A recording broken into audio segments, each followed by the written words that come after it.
आज हम सभी क्लास 10 का भूगोल का चैप्टर जल संसाधन पढ़ेंगे। इसका वीडियो पार्ट 1 बन चुका है। आई बटन क्लिक करके देखें। और यह हमारे पार्ट 2 हम लोग आज पढ़ेंगे। इसके जल संसाधन की मुख्य बिंदुओं को पहले ध्यान देंगे।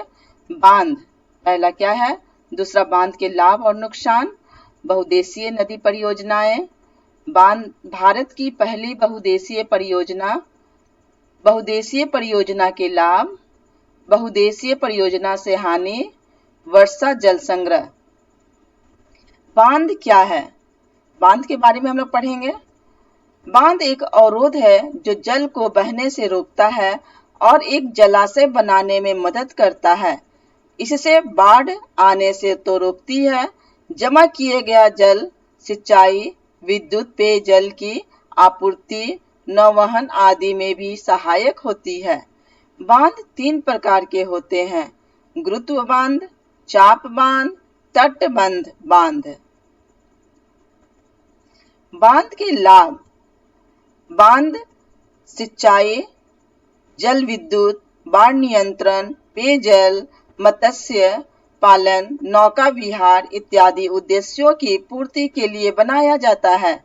बांध के नुकसान: परंतु बांध में विस्थापन, बड़ा भूभाग का जल मग्न, जलीय जीवों की प्रजनन क्षमता में कमी जैसी समस्याएं भी सामने आती है।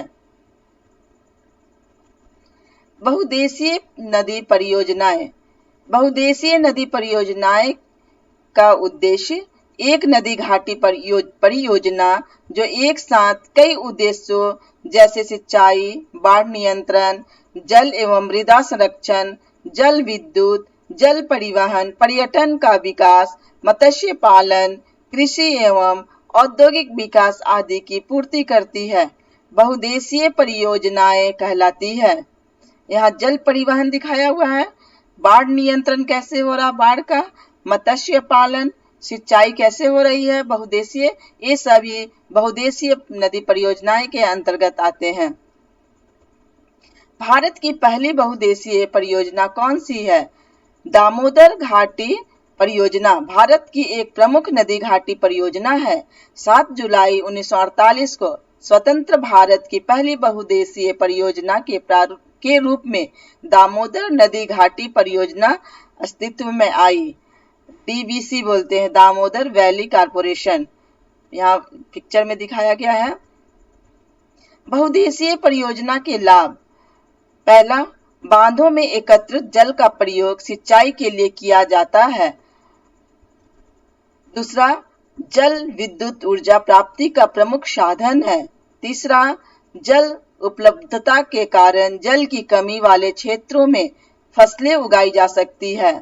चौथा, घरेलू व औद्योगिक कार्यों में उपयोगी होती है। पांचवा, बाढ़ नियंत्रण, मनोरंजन, यांत्रिक, नौकायन, मत्स्य पालन व मृदा संरक्षण में सहायक है। बहुउद्देशीय परियोजना से हानि: पहला, नदियों का प्राकृतिक बहाव अवरुद्ध होने से तलछट बहाव कम हो जाता है। दूसरा, अत्यधिक तलछट जलाशय की तली पर जमा हो जाता है, इससे भूमि का निम्नीकरण होता है।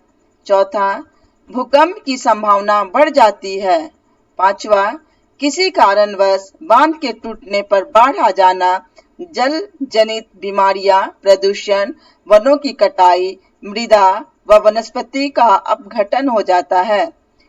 अतः जल हमारे लिए बहुत आवश्यक है, हमें इसका संरक्षण करना चाहिए व जल प्रदूषण को रोकना चाहिए ताकि यह हमारे लिए एक संसाधन ही बना रहे।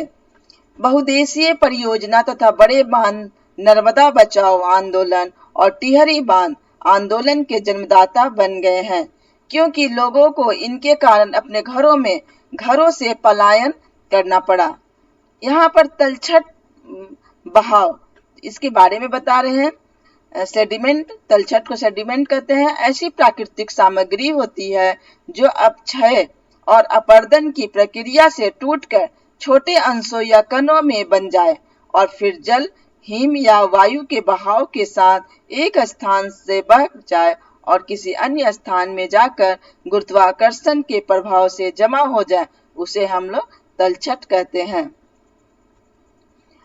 परंपरागत बांध नदियों और वर्षा जल को इकट्ठा करने में उसे खेतों की सिंचाई के लिए उपलब्ध करवाते हैं।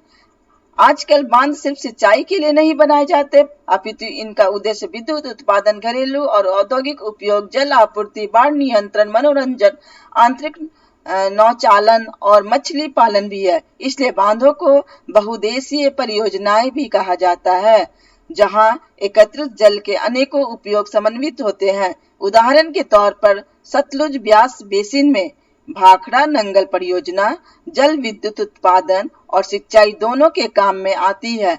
इसी प्रकार महानदी बेसिन में हीराकुंड परियोजना जल संरक्षण और बाढ़ नियंत्रण का समन्वय है। यहाँ हीराकुंड बांध जो है उड़ीसा में महानदी पर निर्मित एक बांध है। यह संबलपुर से 15 किलोमीटर दूर है। 1957 में महानदी पर निर्मित यह बांध संसार के सबसे लंबे बांधों में से एक है। इसकी कुल लंबाई 25.8 किलोमीटर है। यहाँ हीराकुंड डैम के बारे में दिखाया गया जो संबलपुर में है। वर्षा जल संग्रहण क्या है, इसके बारे में हम लोग नेक्स्ट चर्चा करेंगे। वर्षा के पानी का बाद में उत्पादक कामों में इस्तेमाल के लिए इकट्ठा करने को वर्षा जल संग्रहण कहा जाता है। आपकी छत पर गिर रहे बारिश के पानी को सामान्य तरीके से इकट्ठा कर उसे शुद्ध बनाने का काम वर्षा का जल का संग्रहण कहलाता है। वर्षा जल संग्रहण एग्जाम में प्रश्न आते हैं। कैसे वर्षा की पानी छत पर आ रहे हैं उसको स्टोर करके फिर नल से हम लोग उसको साफ करके यूज करते हैं। पश्चिमी भारत विशेषकर राजस्थान में पानी का जल एकत्रित करने के लिए छत वर्षा जल संग्रहण का तरीका आम था। पश्चिम बंगाल में बाढ़ के मैदान में लोग अपने खेतों की सिंचाई के लिए बाढ़ जल वाहिकाएं बनाते थे। शुष्क और अर्ध शुष्क क्षेत्रों में खेतों में वर्षा जल एकत्रित करने के लिए गड्ढे बनाए जाते थे ताकि मृदा को सिंचित किया जा सके और संरक्षित जल को खेती के लिए उपयोग में लाया जा सके। राजस्थान के जिले जैसलमेर में खादीन और अन्य क्षेत्रों में जोहड़ इसके उदाहरण हैं। इस प्रश्न से चैप्टर से प्रश्न पूछे जाते हैं। बांध क्या है? दूसरा, बहुउद्देशीय परियोजना के लाभ और हानि को लिखें। भारत की पहली बहुउद्देशीय परियोजना कौन सी है? चौथा प्रश्न था वर्षा जल संग्रहण क्या है, इसके पारंपरिक तरीकों के बारे में लिखें। यह सभी प्रश्न एग्जाम में आते हैं, इन्हें ध्यान से पढ़िए और इस वीडियो में सारा प्रश्न का उत्तर बताया गया है। धन्यवाद बच्चों। मेरे वीडियो को लाइक कीजिए, चैनल को सब्सक्राइब कीजिए और अपने दोस्तों की भी शेयर कीजिए।